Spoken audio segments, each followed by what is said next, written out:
আমি শেহজাদের ওয়াইফ। তুমি এত ডেঞ্জারাস? শেহজাদ চৌধুরী কতটা ভয়ঙ্কর, কতটা ডেঞ্জারাস হতে পারে। আমি শেহজাদ। হ্যালো বন্ধুরা, দুনিয়া টাকার গোলাম নাটকের নতুন এপিসোড 14তম পর্ব কবে রিলিজ হবে জানাবো। আগামী পর্বে কি তাহলে গোলামের স্মৃতি পুরোপুরি ফিরে আসবে?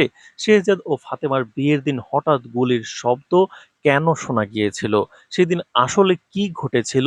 শুটিং স্পট থেকে প্রাপ্ত সর্বশেষ আপডেট জানাবো। সেই রহস্য আজ কিন্তু উন্মোচন করব। পাশাপাশি পরিচালক ঘোষণা দিয়েছেন এখন থেকে সপ্তাহে ৩টি করে নতুন পর্ব প্রকাশ করা হবে। কবে থেকে এই নতুন সূচি কার্যকর হবে সেটা জানাচ্ছি। এছাড়াও আগামী এপিসোডে দর্শকদের জন্য কি কি চমক অপেক্ষা করছে সেই বিষয়ে থাকছে বিস্তারিত আলোচনা।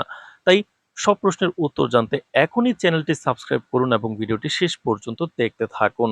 চলুন শুরুতেই দুনিয়া টাকার গোলাম নাটকের ১৩তম পর্বে ঘটে যাওয়া গুরুত্বপূর্ণ ঘটনাগুলো সংক্ষেপে দেখে নিয়ে এর থেকেই কিন্তু ১৪তম পর্বের আপডেটগুলো জানা যাবে। সুতরাং খুবই গুরুত্বপূর্ণ। তো পর্বের শুরুতেই দেখা যায় ফাতেমা নিজেই রিশাদকে গাড়ি তুলে নিয়ে গিয়ে কিন্তু কড়া ভাষায় সতর্ক করে। সে স্পষ্ট জানিয়ে দেয় গোলামের স্মৃতি পুরোপুরি ফিরে না আসা পর্যন্ত যদি তার উপর আর কোনো একবারও নির্যাতন বা ক্ষতি করা হয় তাহলে রিশাদকে আর কোনোভাবে ছাড় দেওয়া হবে না। দ্বিতীয় সেকেন্ড টাইম সুযোগ পাবে না। পরিস্থিতির ভয়াবহতা বুঝতে পেরে রিশাদ কিন্তু ক্ষমাও চায়, তবে তার মনে মনে শয়তানি। এরপরের দৃশ্যে দেখা যায় গোলামের বর্তমান স্ত্রী মিতু শেহজাদ ও ফাতেমার সম্পর্কে জানতে চায়। তারপর তাদের মধ্যে কথা হয় এবং একসাথে তারা ঘুমায়। তাদের কিন্তু দূরত্ব শেষ হচ্ছে গোলাম এবং মিতুর। আর পরদিন সকালে গোলাম বাজারে যাওয়ার প্রস্তুতি নিলে ফাতেমা বুদ্ধিদীপ্ত কৌশলে গ্লাসের মধ্যে ময়লা আছে এটা বলে কিন্তু গোলামকে ঔষধ খাওয়ায় স্মৃতি ফিরে আসার। বাজার থেকে ফিরে আসার সময় কিন্তু কয়েকজন বখাটে মৃত্যুর ছোট বোনকে উত্ত্যক্ত করছিল। অন্যায়ের প্রতিবাদ করতে গিয়ে গোলামের সাহসিকতার সঙ্গে বাধাও দেয়, কিন্তু পুলিশরা তাকে ধরে নেয়। এটা বিস্ময়কর ছিল। তখন মিতু বাসায় এসে সবাইকে জানায়। মিতু বাড়িতে এসে জানানোর পর সাথে সাথে কিন্তু ফাতেমা পুলিশকে ফোন দিয়ে জানতে পারে তারা ধরেনি গোলামকে। শুরু হয় রহস্য। অন্যদিকে ধীরে ধীরে প্রকাশ পায় গোলামকে আসলে কে অপহরণ করেনি। শেহজাদের স্মৃতি ফিরিয়ে আনার লক্ষ্যেই তার সবচেয়ে বিশ্বস্ত পিএস একটি গোপন পরিকল্পনা বাস্তবায়ন করেছে মাত্র। সেই পরিকল্পনার অংশ হিসেবে গোলামকে গোপনে শেহজাদের পুরনো বাড়িতে নিয়ে যাওয়া হয় একটি গোপন গুরুত্বপূর্ণ কথা বলতে। সেখানে তাকে তার মায়ের ছবি দেখানো এবং স্মৃতি হারানোর আগের জীবনের গুরুত্বপূর্ণ মুহূর্তগুলো মনে করানো হয়। বিশেষ করে ফাতেমার সঙ্গে তার ভালোবাসা এবং বিয়ের দিনগুলোর সবকিছু। আর এখানেই হঠাৎ করে কিন্তু গুলির একটি শব্দ হয়ে শেষ হয় ১৩তম পর্ব। তো ১৪তম পর্বে কি কি ঘটবে সেটা বলে দিচ্ছি। সেটা হচ্ছে শেহজাদের হারিয়ে যাওয়া স্মৃতি ফিরে ফিরে কিন্তু ধীরে ধীরে ফিরে আসতে শুরু করবে। অতীতের বহু ঘটনা আবারও তার চোখের সামনে ভেসে উঠবে।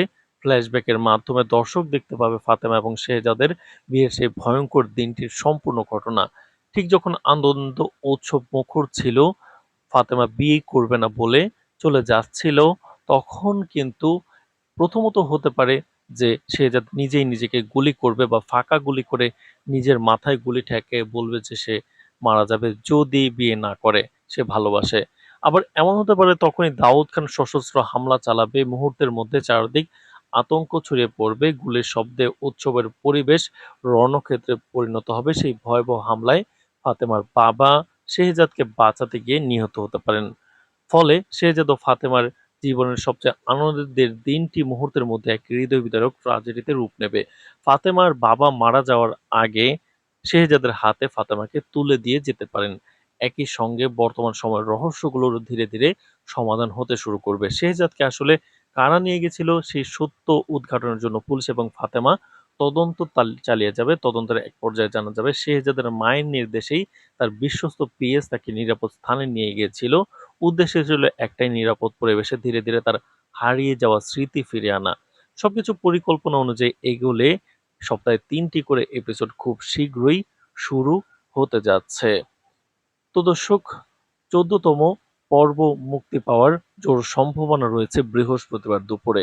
তাই নতুন পর্ব সবার আগে পেতে এখন থেকে নিয়মিত সকল আপডেট পেতে এই চ্যানেলটি সাবস্ক্রাইব করে রাখুন। ভিডিও ভালো লাগলে অবশ্যই একটি লাইক, বন্ধুদের সাথে শেয়ার করুন এবং আগামী পর্ব